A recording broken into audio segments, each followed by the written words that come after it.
നിന്റെ അമ്മയ്ക്ക് ഈ ബന്ധം ഇഷ്ടമല്ലെന്ന് അറിഞ്ഞു കഴിഞ്ഞാൽ ഒരു കാരണവശാലും അവളുടെ അച്ഛനും അമ്മയും സമ്മതിക്കത്തില്ല. പ്രത്യേകിച്ച് അവളുടെ അച്ഛൻ. അങ്കിള് ആത്മാഭിമാനമുള്ള ആളാ.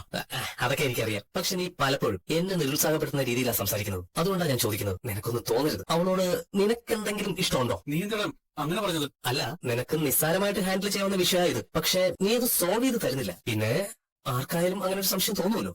ഇങ്ങനത്തെ സംസാരമായിട്ട് വരുവാണെങ്കിൽ ഞാനിതിൽ ഇടപെടുന്നില്ല. എടാ, ഞാൻ എന്റെ വിഷമം കൊണ്ട് പറഞ്ഞു പോയതല്ലേ, നീ അത് കാര്യമാക്കണ്ട. എടാ, ഞാൻ വേറൊരു കാര്യം ചോദിക്കട്ടെ. അവളുടെ 2 ചേച്ചിമാരും നിന്റെ വീട്ടിലുണ്ട്. അതിൽ ഒരാള് പ്രശ്നക്കാരിയാണെന്ന് എനിക്കറിയാം. പക്ഷെ നന്ദു അവളുടെ അച്ഛനെയും അമ്മയും കാണാൻ സ്നേഹിക്കുന്നത് നയനേച്ചിയെ. അങ്ങനെയുള്ള നയനോട് നിനക്ക് വിവരം പറഞ്ഞൂടെ? അയ്യോ, ഏടത്തിയോട് ഞാൻ ഇത്തരം കാര്യങ്ങളൊന്നും സംസാരിക്കത്തില്ല. എടാ, ആദ്യം നന്ദുവിന് ഇഷ്ടമാണോ അല്ലയോ എന്ന് അറിയണം.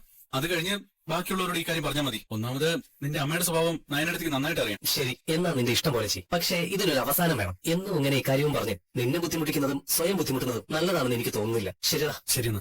ചുരിദാറിട്ടപ്പോഴേ നിനക്ക് പ്രായം കുറഞ്ഞ പോലെ ആദ്യമായിട്ട് നിന്നെ ഞാൻ കാണുന്നത് ഈ വേഷത്തില്. അന്ന് നമ്മൾ തമ്മിൽ വഴക്കുണ്ടാവുന്നത്. അതെ, ഒരു 1.5 വഴക്കായിരുന്നു അല്ലേ? എന്റെ ജീവിതത്തിലെ ഞാൻ കണ്ട ഏറ്റവും അഹങ്കാരിയായ പെണ്ണായിരുന്നു അന്ന് നീ. ആ അഹങ്കാരി ഇന്ന് എന്റെ ജീവിതത്തിന്റെ ഏറ്റവും വലിയൊരു ഭാഗമായി മാറിക്കഴിഞ്ഞു. അതുപോലെ തന്നെയാ തിരിച്ചു. ഞാൻ കണ്ട ഏറ്റവും വലിയ വാശിക്കാരനും ദേഷ്യക്കാരനുമായിരുന്നു അന്ന് ആദർശേട്ടൻ. മുത്തശ്ശനും മുത്തശ്ശിയും ഇടയ്ക്ക് പുരോഹിതനെ കാണാറുണ്ട്. അദ്ദേഹം നടത്തുന്ന പ്രവചനങ്ങളൊക്കെ സത്യമാവാറാണ് പതിവ്. എന്റെ കല്യാണത്തിന് മുമ്പ് എപ്പോഴും പുരോഹിതൻ പറയുമായിരുന്നു, അനന്തപുരി തറവാടിനെയും എന്നെ നന്നായി നയിക്കാൻ കഴിയുന്ന ഒരു പെൺകുട്ടിയായിരിക്കും എന്റെ ഭാര്യയായിട്ട് വരുന്നതെന്ന്. പിന്നീട് നമ്മുടെ കല്യാണം കഴിഞ്ഞ സമയത്തെ പുരോഹിതൻ പറഞ്ഞ തെറ്റാണെന്ന് എനിക്ക് തോന്നിയിട്ടുണ്ട്. അങ്ങനെയായിരുന്നല്ലോ നമ്മുടെ തുടക്കം. എന്നിട്ട് ഇപ്പൊ തോന്നല് മാറിയോ? അതെ, മാറിയെന്ന് മാത്രമല്ല, എനിക്ക് വേണ്ടി ദൈവങ്ങൾ നിന്നെ കരുതി വെച്ച പോലെ എനിക്ക് തോന്നുന്നത്. എന്നാ പിന്നെ നമുക്ക് ഇറങ്ങിയാലോ? അതെ, തിരിച്ചു വരുമ്പോഴേക്ക് നാടകം പൊളിയോ? അപ്പച്ചി അഭി നവിയൊക്കെ ബെഡ് കണ്ട അപ്പൊ ഉറങ്ങുന്നവരാ. അതുകൊണ്ട് അവരെയൊന്നും പേടിക്കേണ്ട ആവശ്യമില്ല. എന്നാ പിന്നെ നമുക്ക് പോവാം. വാ. അമ്മ ഇവിടെ ഇരിക്കായിരുന്നു. നിങ്ങൾ പുറത്തു പോകുന്നു പറഞ്ഞില്ലേ, അതുകൊണ്ടാ ഇവിടെ ഇരുന്ന്. നിങ്ങൾ പൂട്ടിയിട്ട് പോകുമായിരുന്നല്ലോ അമ്മേ. നിങ്ങൾ പൂട്ടിക്കൊണ്ട് പോയിക്കോ, പക്ഷെ അധികം വൈകരുത്.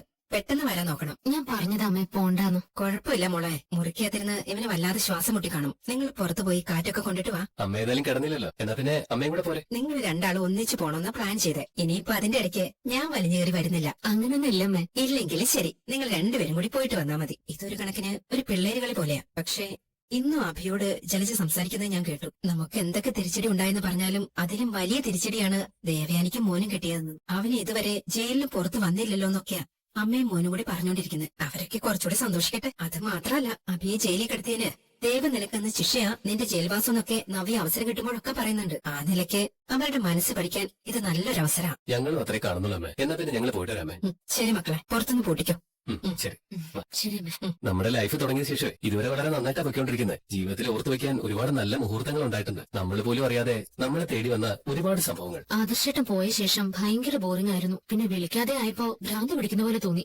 ഇത്രയും ആൾക്കാരുണ്ടായിട്ടോ? ആരടുത്തുണ്ടായാലും എന്റെ ഭർത്താവ് അടുത്തില്ലല്ലോ. ആദർശേട്ടാ, നമുക്ക് പെട്ടെന്ന് തിരിച്ചു പോണം. പാവം അമ്മ ഉറങ്ങാതെ കാത്തിരിക്കായിരിക്കും. ഇനി ഉറങ്ങിക്കോളാൻ നമ്മളെ പറഞ്ഞാണല്ലോ. എന്നാലും നമ്മൾ തിരിച്ചു ചെല്ലാതെ ഉറങ്ങുമെന്ന് എനിക്ക് തോന്നുന്നില്ല. അമ്മയ്ക്ക് നീ എത്രയും പെട്ടെന്ന് അമ്മയായി കാണണം. പേരക്കുട്ടിയെ മടിയിലിരുത്തി കൊഞ്ചിക്കണം. അതുകൊണ്ട് നിന്റെ കാര്യത്തിൽ ഇത്രയും ശ്രദ്ധ കാണിക്കുന്നത്. അതുകൊണ്ട് മാത്രല്ല ആദർശേട്ടാ, ഞാൻ കരള് ദാനമായിട്ട് കൊടുത്തതിന് ശേഷം അമ്മ എന്നെ ശരിക്കും പറഞ്ഞാ പൊതിഞ്ഞാ നിൽക്കുന്നത്. ആദർശേട്ടൻ ജയിലിലാണെന്ന് ആരോ എന്നെ വിളിച്ചു പറഞ്ഞ ശേഷം ഞാൻ സങ്കടപ്പെടാതിരിക്കാൻ ഏതു നേരം എന്നെ സമാധാനിപ്പിച്ചുകൊണ്ടിരിക്കുമായിരുന്നു. അമ്മയെ സങ്കടപ്പെടുത്തരുതെന്ന് കരുതിയിട്ട് ഞാൻ പലപ്പോഴും സങ്കടം ഒതുക്കിയ ആ ദിവസങ്ങൾ തള്ളി നീക്കിയത്. എന്തിനാ ഇവിടെ കാർ നിർത്തിയത്? നിന്റെ അമ്മ ഉള്ളിയും കിളിയൊന്നും ഇല്ലെന്നൊക്കെ പറയുന്ന കേട്ടു. ഇതുപോലുള്ള കടകളിൽ കയറി കഴിഞ്ഞാൽ വില കുറച്ച് കിട്ടും.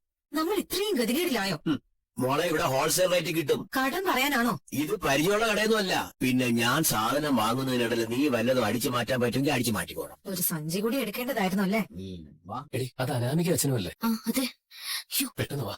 മോളെ, ആ പോയത് ആദർശ് തന്നെയല്ലേ? ആദർശം നയനയോ? വാ നോക്കാം. ജയിലിൽ കിടക്കുന്നവൻ ഈ സമയത്ത് ഇവിടെ എങ്ങനെ വരാനാ? അവരെ പോലെ തോന്നി. ഇനി നമ്മളെ കണ്ടിട്ടാണ് അവര് പോയി കളഞ്ഞത്. നമുക്ക് ആ കടക്കാരനോട് ചോദിക്കാം. വാ ചോദിക്കാം. വാ, ഇപ്പൊ ഇവിടെ നിന്ന് പോയവരറിയോ?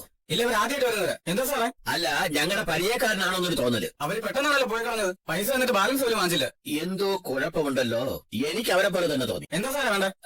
2 ABC ജ്യൂസും മുട്ട പഫ്സും എടുത്തോണം. മുട്ട ഫ്രഷ് ഇന്നെ തന്നെ എടുത്തോണം. അവനിവിടെ വന്നിട്ടുണ്ടെങ്കിൽ അഭി പറയായിരിക്കും അത്. അതാ ഞാനും ആലോചിക്കുന്നത്. ആദർശേട്ടാ, അവര് നമ്മളെ കണ്ടു കാണുമോ? അറിയില്ല. നമ്മൾ പെട്ടെന്ന് വണ്ടി കയറിയതുകൊണ്ട് കണ്ടു കാണാൻ ചാൻസ് ഇല്ല. പിന്നെ ഞാനിപ്പോ ജയിലിലാണെന്ന് അറിയാന്നുള്ളതുകൊണ്ട് കൂടുതൽ സംശയിക്കൊന്നുമില്ല. എന്തായാലും ഇനി കറക്കൊന്നും വേണ്ട. എത്രയും പെട്ടെന്ന് നമുക്ക് വീട്ടിലെത്തണം. കുറച്ചുകൂടെ കറങ്ങിയിട്ട് പോയ പോരെ. ഇനി എവിടെയും പോകണ്ട ആദർശേട്ടാ. ഇടി, നീ ധൈര്യമായിട്ടിരിക്കുക. ഇതൊക്കെ ഒരു രസമല്ലേ? അച്ഛൻ അങ്ങനെ ഒരു സംശയം ഉണ്ടെങ്കിൽ അച്ഛൻ അഭിയേട്ടനെ വിളിക്കേ. അപ്പൊ സത്യം അറിയാലോ. ഇപ്പൊ സമയം ഒരുപാടായില്ലേ മോളെ? ഈ സമയത്തൊക്കെ അവൻ എങ്ങനെയാ വിളിക്കുന്നത്? 10-11 മണിയല്ലേ ആയുള്ളൂ. നയനയുടെ മുറിയിൽ ചെന്നിട്ട് മുട്ടി വിളിക്കുമ്പോ അവൾ അവിടെ ഇല്ലെങ്കിൽ നിങ്ങൾ കണ്ടത് ശരിയാണെന്ന് കരുതാലോ. ഒരു മിന്നായം പോലെ കണ്ടുള്ളൂ. ഇനിയിപ്പൊ അഭിയേട്ടനെ വിളിച്ചു കഴിഞ്ഞാ സംശയം ഉള്ളി വെച്ചോണ്ട് നടക്കണ്ടല്ലോ. ഒരുത്തൻ ജയിലിലാണെന്ന് കരുതി നമ്മളെല്ലാം സന്തോഷിച്ച് നടക്കുക. നമ്മളെക്കാൾ ഉപരിയാ അഭിയേട്ടന്റെ നവ്യേട്ടത്തിന്റെ ഒക്കെ സന്തോഷം. അതൊക്കെ കണ്ടിട്ട് നമ്മുടെ ശത്രുക്കളെ ചിരിച്ചോണ്ട് നടക്കുകയാണെങ്കിലോ? അങ്ങനെയൊക്കെ ചെയ്യുന്ന കൂട്ടങ്ങളാ വേണോട്ടാ. ചിലപ്പോ അവൻ ഗൾഫിൽ നിന്ന് വന്നിട്ട് മുറിക്കകത്ത് ഒളിച്ചിരിക്കുമായിരിക്കും. രാത്രി ആവുമ്പോഴായിരിക്കും കുറുക്കന്മാരെ പോലെ ഭാര്യയും കുട്ടി പുറത്തിറങ്ങുന്നത്. അതിന്റെ ആവശ്യം അവനില്ലല്ലോ. അവൻ ജയിലിലല്ല എങ്കിൽ വീട്ടിലേക്ക് വരുന്ന അവനെന്തിനാ മറ്റുള്ളവർക്ക് മുഖം കൊടുക്കാതെ നടക്കുന്നത്? അതൊക്കെ ഒരു രസം. അഭിയേട്ടനെ അയാളുടെ അമ്മയൊക്കെ ദ്രോഹിക്കുന്നതാണല്ലോ ഇപ്പൊ അവരുടെ സന്തോഷം. അതുകൊണ്ട് ചിലപ്പോ ഇതുപോലുള്ള തിരിച്ചടികളൊക്കെ കൊടുത്തൊന്നും വരാം. നിങ്ങളെ നോക്കിയിരിക്കാതൊന്ന് വിളിക്കും മനുഷ്യ. അത് ഏതെങ്കിലും ഉറക്കം കെടുത്തലായിരിക്കും. അയാളാ ആ അനാമികയുടെ അച്ഛൻ. അയാളെന്തിനാ എപ്പോഴും നിന്നെ വിളിക്കുന്നത്? അനന്തപുരിക്കാരുടെ ശത്രുക്കളൊക്കെ നമ്മൾ എന്തിനാ നവിയെ പിണക്കുന്നത്? ആ അങ്കിളെ, ആ മോനെ, ആദർശ് തിരിച്ചെത്തിയോ? എന്റെ അറിവിൽ ഇതുവരെ തിരിച്ചെത്തിയിട്ടില്ല. രാത്രിയിൽ അങ്കിൾ എന്തെങ്കിലും സ്വപ്നം കണ്ടായിരുന്നോ? അതല്ല അഭി, ഞങ്ങള് രാത്രിയിൽ ഒരു തട്ടുകടയിൽ കയറാനായിട്ട് ചെന്നപ്പോ അവിടെ ആദർശ് നയനയും ഉള്ളതുപോലെ എനിക്ക് തോന്നി. എന്താടാ? അതെന്തൊരു തോന്നലാങ്കിളെ. അവിടേക്ക് ചെന്നപ്പോ അവര് പെട്ടെന്ന് വണ്ടി കയറി പോവുകയായിരുന്നു. പിൻഭാഗമേ കണ്ടുള്ളൂ. ആദർശിനെ നയനെ പോലെ ഞങ്ങൾക്ക് തോന്നി. അത് വെറും ഒരു തോന്നലാവാനാണ് സാധ്യത. എന്തായാലും ഞാൻ ഇങ്ങനെ കണ്ട സ്ഥിതിക്ക് നയന മുറിക്കകത്ത് തന്നെ ഉണ്ടോ എന്നൊന്ന് ചെന്ന് നോക്കും. നവ്യയോട് പറഞ്ഞാൽ മതിയല്ലോ, അവൾ നോക്കുമല്ലോ. ശരി അങ്കിൾ ഫോൺ കട്ടാക്കിക്കോ. ആ പിന്നെ അവിടെ ആദർശ് എത്തിയിട്ടില്ലെങ്കിൽ നീ എന്നെ വിളിക്കണ്ട. എന്റെ സംശയം ശരിയാണെങ്കിൽ മാത്രം വിളിച്ചാൽ മതി. അങ്ങനെയാണെങ്കിൽ വിളിക്കേണ്ടി വരില്ല അങ്കിളെ. ആ എന്നാ പിന്നെ അങ്ങനെ ആവട്ടെ. ശരി.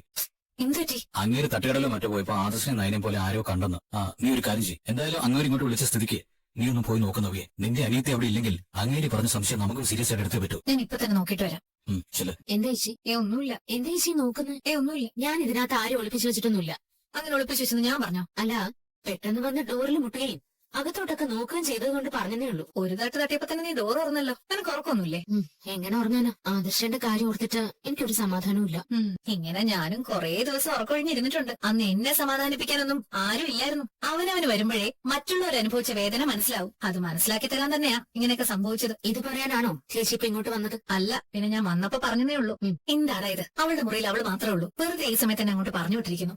മനുഷ്യന്റെ ഉറക്കം പോയി. നമ്മള് പെട്ടെന്ന് വന്നാൽ നന്നായിന്ന് ഇപ്പൊ തോന്നുന്നില്ലേ? ചേച്ചി സംശയത്തോടെയാ ഡോറിൽ തട്ടിയത്. അകത്ത് ആരെങ്കിലും ഉണ്ടോ എന്ന് നോക്കുകയും ചെയ്തു. അപ്പൊ അനാമിക അവളുടെ അച്ഛനും നമ്മളെ കണ്ടു കാണും. കണ്ടിട്ടുണ്ട്. എന്നിട്ട് അഭിയെ വിളിച്ച് പറഞ്ഞും കാണും. അല്ലെങ്കിൽ ചേച്ചി ഈ സമയത്ത് വന്ന് ഡോറിൽ മുട്ടേണ്ട കാര്യമില്ലല്ലോ. ഡോറിൽ മുട്ടിയപ്പോ നമ്മൾ അകത്തുള്ളതുകൊണ്ട് ഇനിയിപ്പോ സംശയം ഉണ്ടാകാനുള്ള ചാൻസ് ഇല്ല. ഉടൻ തന്നെ നമ്മൾ ഈ നാടകം നിർത്തുമല്ലോ. അപ്പൊ പിന്നെ സംശയിച്ചാലും കുഴപ്പമൊന്നുമില്ല. എന്തായാലും നൈറ്റ് കറങ്ങാൻ പോയതുകൊണ്ട് ഒരു ദിവസത്തെ ഉറക്കം പോയി കിട്ടി. വാ, വന്ന് കിടക്കാൻ നോക്ക്. അപ്പൊ അങ്ങേർക്ക് വെറുതെ തോന്നിയതായിരിക്കും. അതെ, ദുബായിൽ ജയിലിൽ കിടക്കുന്നവൻ അത്ര പെട്ടെന്ന് ഇവിടെ തിരിച്ചെത്താനുള്ള സാധ്യതയൊന്നുമില്ല. അങ്ങനെയാണെങ്കിൽ ഞാൻ അറിയില്ലായിരുന്നോ? പിന്നെ നമ്മുടെ കാലക്കേടിനെങ്ങാനും അവൻ വന്നോന്നായിരുന്നു എന്റെ സംശയം. ഈ സമയത്ത് ചെന്ന് വിളിച്ചോണ്ടേ അവൾക്ക് സംശയം തോന്നിക്കാണും. അവൾക്ക് സംശയം ഒന്നും കാര്യമൊന്നും നമുക്കൊരു വിഷയമേ അല്ല. നമുക്ക് ഡൗട്ട് ക്ലിയർ ആവണം. അതാണ് നമുക്ക് വേണ്ടത്. നീ വാക്കെടുക്കാം. എന്റെ ഏറ്റവും വലിയ സ്വപ്നം ഇനി നടക്കേണ്ടത് AN ജ്വല്ലറിയിൽ നിനക്കൊരു ജോലി വേണം. അതിനുശേഷം AN ജ്വല്ലറി മൂർത്തീസ് ജ്വല്ലറിയുടെ മുകളിലെത്തണം. അത് നമ്മളെ സംബന്ധിച്ചിടത്തോളം അത്ര ചെറിയ കാര്യമൊന്നുമല്ല. അതൊക്കെ തന്നെയാണ് എന്റെ മോഹങ്ങൾ. എന്നെ തഴഞ്ഞ എന്റെ മുത്തശ്ശനും അമ്മാവന്മാരും ആദർശ് ഉൾപ്പെടെയുള്ളവര് അറിയണം നമുക്കും എന്തെങ്കിലുമൊക്കെ ചെയ്യാൻ പറ്റുമെന്ന്. ഇനി നീ ഭയന്നും പേടിച്ചൊന്നും നിൽക്കരുത്. നിനക്ക് മറ്റൊരു കമ്പനിയിൽ പോയി വർക്ക് ചെയ്യാനുള്ള എല്ലാ റൈറ്റ്സും ഉണ്ട്. കാരണം നിന്നെ ഇവിടെയുള്ളവർ പുറത്താക്കിയതാ. അതുകൊണ്ട് നിന്റെ ഭാഗത്താ ശരിയുള്ളത്. നീ മെല്ലെ അവിടെ നിന്ന് പിടിച്ചു കയറിക്കോണം. എന്നിട്ട് എന്റെ കാര്യത്തിലേക്ക് നമുക്ക് കിടക്കാം. എനിക്ക് എക്സ്പീരിയൻസ് ഉണ്ടല്ലോ. അതുകൊണ്ട് AN ജോലിക്കാർ എന്നെ ചിലപ്പോൾ മാനേജർ ആക്കാനുള്ള സാധ്യതയുണ്ട്. അത് മതി. ഞാൻ അവിടെ നിന്ന് പിടിച്ചു കയറിക്കോളാം. നമ്മുടെ രണ്ടുപേരുടെയും വരുമാനം ഉണ്ടെങ്കിൽ പിന്നെ ആരുടെ മുമ്പിലും കൈനീട്ടേണ്ട കാര്യമില്ലല്ലോ. എങ്കിലും മൂർത്തി സ്റ്റൂഡിയോയിൽ നമുക്കുള്ള ഷെയർ നഷ്ടപ്പെടുത്താനും പറ്റില്ലല്ലോ. ആ രീതിയിൽ ഒരു 5-6 വർഷം മുന്നോട്ട് പോവുകയാണെങ്കിൽ പിന്നെ നമുക്കൊരു ചെറിയ ജോലിയൊക്കെ തട്ടിക്കൂട്ടാം.